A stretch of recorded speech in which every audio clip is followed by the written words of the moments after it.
मेरा नाम लैला है। यह कहानी एक ऐसे रहस्य की है जिसे जानने के लिए मैंने बहुत प्रयास किए। इस कहानी को आखिर तक जरूर सुनिएगा। मेरी शादी को 2 साल होने वाले हैं। मेरी सास विनीता का व्यवहार शादी के पहले दिन से ही बहुत अच्छा था, लेकिन उनकी एक आदत मुझे बहुत खटकती थी। विनीता एक बहुत अच्छे और खाते पीते परिवार से थी। मेरे ससुर का व्यवसाय भी बहुत अच्छा था, लेकिन वे बहुत ही गर्म मिजाज के थे। उनके आते ही घर के सभी सदस्य चुप हो जाते थे। मेरी सास भी उनसे बहुत डरती थी। मेरे पति आरुष अपने पिता के साथ काम करते थे। वे अपने माता पिता के इकलौते बेटे और बहुत लाडले थे। मेरी सास के कुछ अजीब व्यवहार मुझे नजर आते थे। वैसे तो वे बहुत अच्छी थीं, लेकिन उनकी कुछ हरकतों से मुझे डर लगता था। उनके पास एक पुराने जमाने का संदूक था, जिसकी चाबी वे हमेशा अपने गले में पहने रहती थीं। शादी के अगले दिन से ही मैंने यह सब देखना शुरू किया। मेरी सास हर रोज अपने कपड़े धोती और बिना सुखाए अलमारी में रख देती थीं। मुझे उनकी इस हरकत पर बहुत हैरानी होती थी। एक दिन मैंने तंग आकर अपने पति से इस बारे में शिकायत की। उन्होंने मेरी बात पर विश्वास नहीं किया और मुझे उल्टी सीधी बातें सुनाने लगे। मैं बहुत दुखी हो गई। एक दिन मैंने अपनी सास से कहा कि मैं बहुत थक जाती हूँ, क्या कपड़े धोने का काम वे संभाल सकती हैं? लेकिन उन्होंने सख्ती से मना कर दिया। एक दिन मैं सास के कमरे में खाना देने जा रही थी। दरवाजे तक पहुंचते ही मुझे हंसने की आवाज सुनाई दी। मैंने खिड़की से झांकने की कोशिश की तो देखा कि वे संदूक बंद कर रही थीं।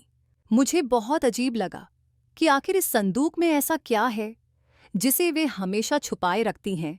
3 दिन पहले रात को मेरी आंख खुली और मैं पानी पीने किचन में गई। मैंने देखा कि मेरी सास पहले से ही वहां थीं। वे घबरा गईं और बोलीं, मुझे बहुत भूख लग रही थी। यह कहकर वे किचन से बाहर चली गईं। मुझे उनका व्यवहार बहुत परेशान करने वाला लगा, क्योंकि वे पहले ही खाना खा चुकी थीं। मैंने हिम्मत करके एक दिन पूछा, माँ जी, आप अपने गीले कपड़े अलमारी में क्यों रखती हैं? इससे बदबू नहीं आती? उन्होंने मुस्कुराते हुए कहा, बेटी, मुझे खुजली होती है, इसलिए मैं गीले कपड़े पहनकर सोती हूँ। इससे मुझे सुकून मिलता है। यह बीमारी मुझे शादी से पहले से है। उनकी बात पर मुझे यकीन नहीं हुआ, लेकिन मैंने सिर हिला दिया और अपने काम में लग गई। माँ जी ने रोज की तरह आज भी अपने धुले हुए गीले कपड़े उठाए और अपने कमरे की तरफ जाने लगी। मुझे देखकर बहुत बेचैनी हो रही थी। इतने में ही मेरे पति आरुष ने आवाज लगाई। आरुष का व्यवहार भी अपने पिता की तरह ही गर्म था। उन्होंने मुझसे कहा कि उनकी फाइल कमरे में रह गई है। मैंने जाकर फाइल ढूंढी और वापस आई। रात को जब सभी लोग अपने अपने कमरों में सोने चले गए थे, अचानक मुझे बादल गरजने की आवाज सुनाई दी। मुझे याद आया कि छत पर कपड़े सूख रहे थे। मैं जल्दी से छत की तरफ भागी। जैसे ही मैं छत पर पहुंची, मैंने देखा कि माँ जी वहां खड़ी थीं। उन्होंने वही सूट पहन रखा था जिसे मैंने धोकर डाला था। उन्होंने कहा कि वे कपड़े उतारने आई थीं। उनकी बातें सुनकर मुझे लगा कि वे झूठ बोल रही हैं। अगली सुबह जब मैं माँ जी के कपड़े धो रही थी, तो मुझे उनके कपड़ों से वही चाबी मिली जो वे हमेशा अपने गले में रखती थीं। मैं बहुत खुश हुई। मैंने जल्दी जल्दी माँ जी के कमरे की तरफ बढ़ी। जब मैं उनके कमरे में पहुंची तो देखा कि वे अलमारी में कुछ कर रही थीं। मेरे कदमों की आवाज़ सुनकर उन्होंने झट से अलमारी को बंद कर दिया और मेरी तरफ देखने लगी। मैंने देखा कि माँ जी का चेहरा बिल्कुल पीला पड़ चुका था, जैसे उनकी कोई चोरी पकड़ी गई हो। माँ जी मुझसे पूछने लगीं, क्या हुआ? क्या करने आई हो? कोई काम था? मैंने इस बारे में कुछ कहना ठीक नहीं समझा और कहा, माँ जी, आपकी चाबी मुझे कपड़े धोते हुए मिली है। माँ जी की आंखें उस चाबी को देखकर चमक उठीं। उन्होंने फौरन ही मेरे हाथ से वह चाबी खींची और बोलीं, तुम्हारा बहुत बहुत शुक्रिया। मैं सुबह से ही चाबी ढूंढ रही थी। पता नहीं मैं कहाँ रखकर इसे भूल गई थी। माँ जी की बात पर मैंने मुस्कुराकर उनके कमरे से वापस आ गई। मेरा शक माँ जी पर अब दिन ब दिन बढ़ता ही जा रहा था। सिर्फ एक चाबी के लिए माँ जी का इतना बेचैन हो जाना कोई आम बात नहीं थी। मैं बहुत परेशान थी कि सच्चाई तक कैसे पहुंचूं, क्योंकि माँ जी अपने कमरे से बाहर ही नहीं निकलती थीं। मुझे कुछ तो करना ही पड़ेगा। मैंने सोचा, मुझे आरुष से बात करनी चाहिए। रात को जब आरुष घर पर आए तो मैंने उनसे कहा, आरुष, क्यों ना इस बार माँ जी और पिताजी को कहीं घूमने भेज दिया जाए। आखिर वे भी इंसान हैं, कभी घर से बाहर नहीं जाते। उनका भी मन करता होगा बाहर घूमने का। दिमाग थोड़ा फ्रेश हो जाएगा। अगर दोनों बाहर चले जाएंगे तो तुम और पिताजी दोनों ही बिजी रहते हैं। थोड़ा बाहर घूमेंगे तो खुद को फ्रेश महसूस करेंगे। हम उनके लिए कहीं जाने का प्लान बनाते हैं। मेरी बात सुनकर आरुष सोच में पड़ गए और कहने लगे, वह सब तो ठीक है, लेकिन तुम्हें पता है ना कि पिताजी का मिजाज कैसा है। उन्हें कहीं बाहर घूमने जाना पसंद नहीं है। नहीं, वे सिर्फ अपने कामों में ही बिजी रहते हैं। इन चीजों में उन्हें ज्यादा इंटरेस्ट नहीं है, लेकिन फिर भी मैं बात करके देख लूंगा। आरुष ने अपने पिताजी से बात की, लेकिन उन्होंने इस बात पर मना कर दिया और मुझे अपना प्लान फ्लॉप होता हुआ दिखाई देने लगा। मेरी कोशिश बेकार गई। कुछ दिनों बाद सभी घरवालों को उनके किसी करीबी रिश्तेदार के यहाँ शादी में जाना पड़ा। पिताजी और आरुष सुबह सवेरे ही जा चुके थे। मैं अपनी बीमारी का बहाना बनाकर शादी में नहीं गई। मैं घर में बिल्कुल अकेली थी। मेरे पास इससे अच्छा कोई मौका नहीं था। मैंने जल्दी से बाहर के दरवाजे को अंदर से बंद किया और माँ जी के कमरे में आ गई। माँ जी का कमरा घर के सारे कमरों से बड़ा था। मैं उनके कमरे में चारों तरफ नजरें घुमा रही थी और सोच रही थी कि कैसे सच तक पहुंचा जाए। एक एक चीज को मैंने अच्छे से चेक किया। शायद माँ जी किसी चीज में चाबी रखकर गई हों।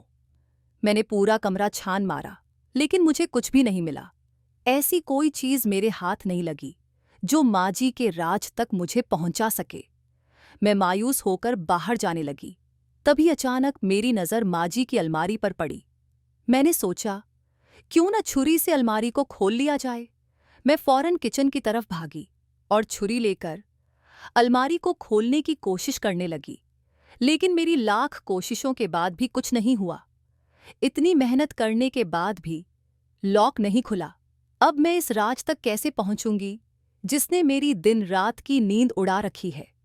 माँ जी के कमरे से मायूस होकर वापस आने लगी और अपने कमरे में आकर बैठ गई। मेरा सिर दर्द से फटा जा रहा था। सारी कड़ियां किसी बड़ी बात की तरफ इशारा कर रही थीं। आखिर कोई क्यों गले में चाबी डालकर घूमेगा?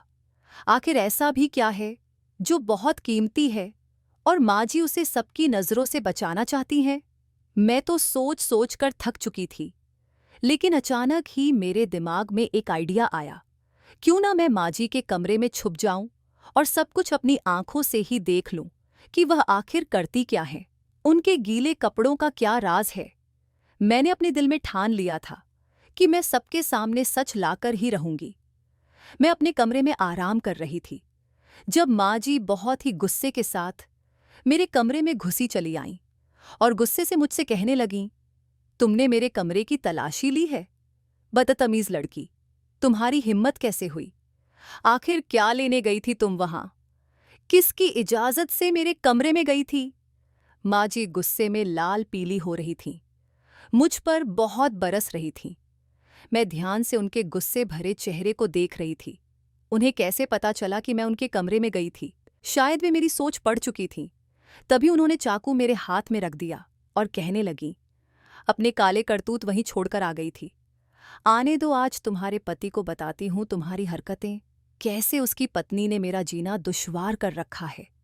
माँ जी की बात सुनकर मैं बहुत परेशान हो गई थी, क्योंकि अगर आरुष को पता चल जाता तो न जाने वह क्या करते। मैंने माँ जी के आगे हाथ जोड़कर कहा, माँ जी मुझे माफ़ कर दीजिए, आगे से ऐसा कुछ भी नहीं करूँगी। माँ जी गुस्से में मेरे कमरे से बाहर चली गईं। मैं रोते रोते ईश्वर से प्रार्थना करने लगी कि माँ जी आरुष को कुछ भी न बताएं। शुक्र था कि माँ जी ने आरुष को कुछ नहीं बताया।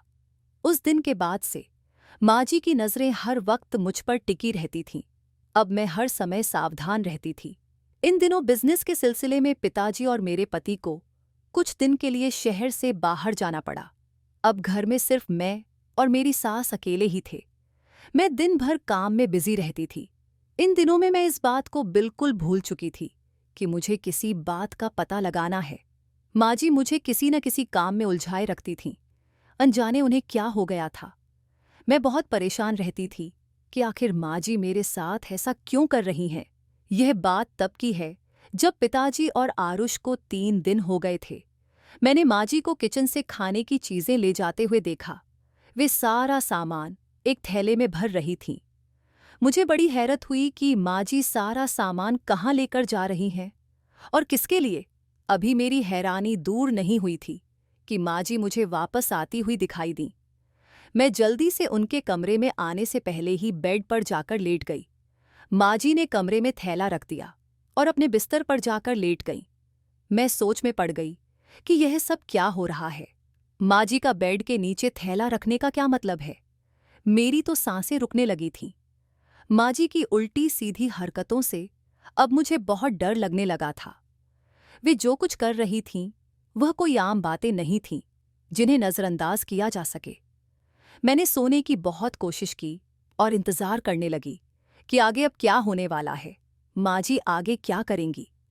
रात को जब सभी लोग सो गए, मैंने माँ जी की गतिविधियों पर नज़र रखनी शुरू की। अगले दिन माँ जी की कुछ सहेलियां घर पर आईं। माँ जी ने मुझे पहले ही खाना बनाने को कह दिया था। मैंने खाना तैयार करके माँ जी को बता दिया। तब तक उनकी सहेलियां आ चुकी थीं। वे सब बहुत अच्छी और अमीर घरानों से लग रही थीं। माँ जी ने उनसे मुझे मिलवाया। सभी बहुत अच्छी थीं सिवाय एक के, जो बराबर मुझे देखे जा रही थी और बहुत चालाक औरत लग रही थी। वह शायद माँ जी के सबसे करीब थी। फिर सब लोगों ने मिलकर खाना खाया। खाना खाने के बाद माँ जी ने मुझे उनके कमरे से पान लाने को कहा ताकि खाना खाने के बाद हम सब लोग पान खा सकें। मुझे जाकर मेरे कमरे से पानदान लेकर आओ, माँ जी ने कहा। मैं उनके कमरे में गई और पानदान लेकर बाहर आने लगी। अचानक ही मेरा पैर मुड़ गया और पानदान मेरे हाथ से छूटकर जमीन पर गिर पड़ा। मैं दर्द से संभल नहीं पाई थी कि मेरी नज़र उस चाबी पर पड़ी जो मुझे माँ जी के रहस्य तक पहुंचा सकती थी। मैंने जल्दी से उस चाबी को उठा लिया और उसे अपनी साड़ी के पल्लू में बांध लिया। सारा पानदान समेटकर मैं बाहर चली गई, जहां माँ जी मेरा इंतजार कर रही थीं। मैंने पानदान माँ जी को दे दिया और खुद सिर दर्द का बहाना बनाकर कमरे में आ गई। मुझे बेहद खुशी हो रही थी कि आज रात माँ जी के सोने के बाद मैं उस रहस्य तक पहुंच जाऊंगी जिसे माँ जी हम सबसे इतने सालों से छुपा रही हैं। आखिर कौन सी ऐसी वजह है जो उन्हें यह सब करने पर मजबूर करती है। मैं अपने ख्यालों में गुम थी कि तभी माँ जी की आवाज़ सुनाई दी। माँ जी मुझे चाय बनाने के लिए बुला रही थीं। मैंने गहरी सांस भरी और किचन में आकर चाय बनाने लगी। जैसे ही मैंने चूल्हे पर चाय रखी, अचानक से मेरा दिमाग घूमने लगा और मुझे चक्कर आने लगे। माँ जी किचन से कुछ लेने आई थीं। मुझे देखकर उन्होंने मुझे गिरने से बचा लिया। माँ जी ने मुझे जल्दी से बेड पर लेटा दिया और डॉक्टर को बुलवाया। डॉक्टर की खबर सुनकर मेरी तबीयत बिल्कुल ठीक हो गई थी, जैसे दिल में खुशियों की नई लहर जाग उठी थी। मैंने ईश्वर का शुक्रिया अदा किया, जिसने मेरी जिंदगी का सबसे बड़ा दुख सुख में बदल दिया। माँ जी तो मेरी नज़र उतारने में लग गईं।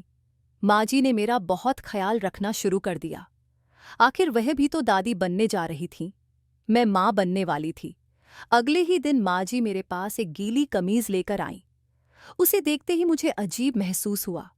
माँ जी ने मुझे वह कमीज पहनने को कहा।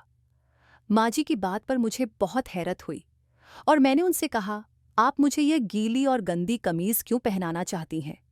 माँ जी ने कहा, जब मैं गर्भवती थी तब मैंने भी यही पहनी थी, क्योंकि तुम्हारे ससुर को बेटा चाहिए था और यही इस घर की रीत है। चाहे कुछ भी हो जाए, पहली औलाद लड़का ही होगा। तुम्हारे ससुर ने पहले ही कह दिया है कि उन्हें पहले वारिस अपने खानदान का नाम चलाने वाला ही चाहिए। माँ जी की बातें सुनकर मुझे धक्का लगा। पिताजी आखिर इतनी कड़वी बातें कैसे कर सकते हैं? मुझे रोना आ गया। माँ जी ने मुझे चुप कराया और कहा, यह कमीज पहन लो, और वहां से चली गईं। मैं अजीब नज़रों से अपने पास पड़ी फटी पुरानी कमीज को देख रही थी, जो काफी बुरी हालत में थी। मैंने सोच लिया था कि किसी भी कीमत पर मैं इस कमीज को नहीं पहनूंगी। रात को जब मैं अपने कमरे में थी, मुझे कुछ फड़फड़ाने की आवाज आई। मैं डर गई।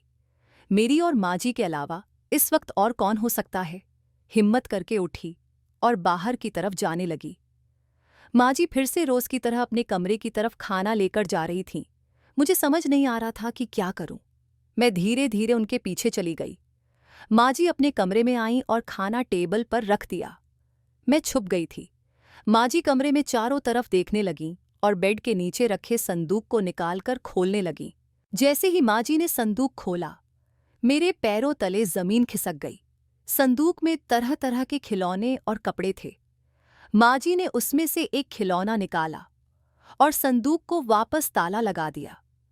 मुझे यह सब देखकर बहुत हैरानी हो रही थी। इसके बाद माँ जी चलती हुई अलमारी के पास आईं और उसे खोला। जैसे ही माँ जी ने अलमारी के दरवाजे को खोला, मेरी रूह कांप गई। अलमारी के अंदर एक खुफिया रास्ता दिखाई दे रहा था। यह सब देखकर मुझे बहुत डर लगने लगा। माँ जी उस रास्ते से चली गईं। मैंने भी डरते डरते उनका पीछा किया। मेरा शरीर बुरी तरह कांप रहा था। माँ जी उस रास्ते से गुजरकर एक छोटे से कमरे की तरफ चली आईं। मैं एक दीवार के पीछे छुपकर उन्हें देखने लगी। जो मैंने देखा, उससे मेरी आंखें फटी की फटी रह गईं। माँ जी 15 साल की एक बच्ची को खाना खिला रही थीं। मुझे समझ में नहीं आ रहा था कि मैं क्या करूं। मैंने हिम्मत करके उनसे पूछा, यह बच्ची कौन है और आपने इसे यहाँ छुपाकर क्यों रखा है? माँ जी चुप रहीं। मैंने दोबारा पूछा, बोलिए माँ जी, यह बच्ची कौन है और यहाँ पर क्या कर रही है? अब आप मुझे सब कुछ बता दीजिए, वरना मैं पिताजी को फोन करके बता दूंगी। माँ जी रोने लगीं। आखिर मेरी धमकी उन पर काम आ गई थी। माँ जी ने मुझे सारी कहानी सुनाई। कहने लगी, जब मेरी शादी हुई थी, हम बहुत गरीब थे और तुम्हारे ससुर जी बहुत ही गर्म मिजाज के थे। आरुष के पिताजी का व्यवहार तुम जानती ही हो। उन्होंने हमेशा अपनी मर्जी चलाई। मुझ पर बहुत जुल्म किया करते थे। शादी के बाद से उन्होंने मुझे कभी कोई सुख नहीं दिया। शादी के दूसरे महीने से ही उन्होंने बच्चों की रट लगा ली थी। उन्हें लड़की के नाम से नफरत थी। उनका तो यही कहना था कि बस हमें लड़का ही चाहिए जो इस घर का वारिस बन सके। आरुष के पिताजी मुझे दिन रात बांझ होने के ताने दिया करते थे। मैं बहुत परेशान रहने लगी थी। इन सब बातों की वजह से मैंने डॉक्टर के भी काफ़ी इलाज किए, लेकिन कोई सफलता नहीं मिली। फिर मेरी सास मुझे पंडित के पास ले गई। उन्होंने मुझे मंदिर पर 15 दिन लगातार आने को कहा और गरीबों को खाना दान करने को कहा। एक दिन जब मैं वहां से वापस आ रही थी, मुझे एक बच्चे के रोने की आवाज़ सुनाई दी। मैंने चारों तरफ देखा कि आवाज़ कहाँ से आ रही है। जैसे ही मेरी नज़र सड़क के किनारे पड़ी हुई इस बच्ची पर पड़ी, मैंने उसे अपनी गोद में उठा लिया। यह बच्ची सफ़ेद कपड़ों में लिपटी हुई थी। इसे देखकर मेरा दिल कांप उठा था। आखिर कौन ऐसा बदनसीब था जो इस बच्ची को इस तरह से यहाँ छोड़ गया था? मैंने इस बच्ची को उठाया और घर ले आई। शायद ईश्वर की तरफ से यह बच्ची मेरे लिए तोहफा थी। मैंने इसे सबसे छुपाकर रखा। यह बच्ची चमत्कार करती है। जिस चीज को भी छूती है, वह चीज दफा हो जाती है। यह मेरी आजमाई हुई बात है। जब यह बच्ची मेरे गीले कपड़ों को छूती है, तो मेरे घर की दौलत बढ़ जाती है। इस लड़की का दिमागी संतुलन खराब है। मैं इस बच्ची को सबसे छुपा कर रखती थी। अगर मैं कभी आरुष के पिताजी के सामने बेटी का जिक्र भी करती, तो वे कहते थे कि बेटियां तो सिर्फ दुख देने के लिए होती हैं। मुझे बेटी नहीं चाहिए। अगर तुम्हें लड़की हुई, तो मैं उसे अपने हाथों से मार दूंगा। मुझे तो सिर्फ लड़का ही चाहिए, जो मेरी तरह मर्द हो, मजबूत और ताकतवर। मुझे उनकी सोच पर बेहद अफसोस होता था, लेकिन मैं बेबस थी। जैसे जैसे यह बच्ची बड़ी होती गई, मेरे दिन बदलने लगे। कारोबार में इजाफा होने लगा। मैंने कहीं सुना था कि ऐसे बच्चों की हर प्रार्थना सुनी जाती है। मैंने इस बच्ची से अपनी औलाद के लिए प्रार्थना करवाई, लेकिन दिल में बहुत अजीब सा डर था कि कहीं यह बच्ची किसी के सामने न आ जाए। इसलिए मैं इसे सबसे छुपाकर रखती थी। जो कमीज मैंने तुम्हें दी थी, वह इस बच्ची ने मुझे आरुष की पैदाइश के वक्त भी दी थी। तभी मेरा आरुष हुआ था। यह बच्ची तुम्हारे पति से बड़ी है। इसकी सेहत और दिमागी हालत की वजह से यह इतनी छोटी लगती है। जब आरुष हुआ था तब यह बच्ची 6 साल की थी। तभी से इसके हाथों में ही चमत्कार है। तुम्हारा पति मेरी शादी के 8 साल बाद पैदा हुआ था, इसलिए सब मुझे बांझ समझते थे। लेकिन उसके बाद भी मेरी कोई औलाद नहीं हुई। मैंने इस बच्ची को अपनी औलाद की तरह पाला और सबसे छुपाकर इसकी परवरिश की। यह बच्ची बोल नहीं सकती, लेकिन सुन सकती है, और इसका दिमाग अभी भी बच्चों जैसा ही है। मैंने यह सब बातें तुमसे इसलिए छुपाई ताकि तुम किसी को न बताना। अगर इसके बारे में किसी को पता चल गया तो तुम्हारे ससुर बहुत नाराज होंगे। यही वजह थी कि मैं नहीं चाहती थी जो मेरे साथ हुआ वह तुम्हारे साथ भी हो, इसलिए मैं तुम्हें वह कमीज दे रही थी। माँ जी की बातें सुनकर मुझे बहुत अफसोस हुआ, पिताजी की सोच पर भी। क्या हम लड़कियां इतनी बुरी होती हैं कि लोग हमारे पैदा होने से डरते हैं? लड़का पैदा करना औरत की जिंदगी का मकसद बना दिया जाता है। उस औरत को जिंदगी भर ताने दिए जाते हैं अगर वह लड़का पैदा न करे। मैं माँ जी से माफी मांगने लगी। मैं उन्हें कितना गलत समझ रही थी। अभी हम बात कर ही रहे थे कि अचानक मेरा फोन बजा। खबर मिली कि मेरे पति आरुष का एक्सीडेंट हो गया है और इस हादसे में उनकी दोनों टांगें खराब हो चुकी हैं। यह सुनकर तो मेरे कानों में बिजली सी कड़क उठी। माँ जी भी यह सुनकर बेहोश हो गईं। मेरी हालत भी बहुत बुरी हो गई थी। मेरे ससुर बहुत बुरी तरह से बिखर गए थे। उनका सारा घमंड और बेटे का अहंकार आज सब मिट्टी में मिल चुका था। उनके घमंड की सजा उन्हें मिल चुकी थी। मैं अपने नसीब पर सब्र कर रही थी, क्योंकि ऊपर वाला जो करता है बेहतर ही करता है। मैं तो हर हाल में खुश थी, लेकिन मेरे पति की हालत मुझसे देखी नहीं जा रही थी। इन सब हादसों ने माँ जी को चारपाई पर ही ला दिया था। वह बहुत बुरी तरह से बीमार रहने लगी थी और उस बच्ची को भी मैंने कमरे से बाहर निकालकर अपने साथ रखने लगी। उस लड़की से मुझे एक अलग तरह का लगाव हो गया था। मैं उसका बहुत ख्याल रखती थी। अपने घर को बिखरा हुआ देखकर मैं सोचती थी कि जब लोग मरते हैं तो उनका घमंड कहाँ चला जाता है। बेटियों से नफरत का प्रचार करने वाले सारी जिंदगी बेटों का रूप पाल लेते हैं। बेटियों के लिए लफ्ज मत इस्तेमाल कीजिए, जो बाद में आपके लिए ही जिंदगी भर की सजा बन जाए। जो लोग बेटियों को बुरा समझते हैं वह यह नहीं देखते कि बेटी ही है जो आपको इस दुनिया में लाई और माँ बनकर उसने आपको पाला।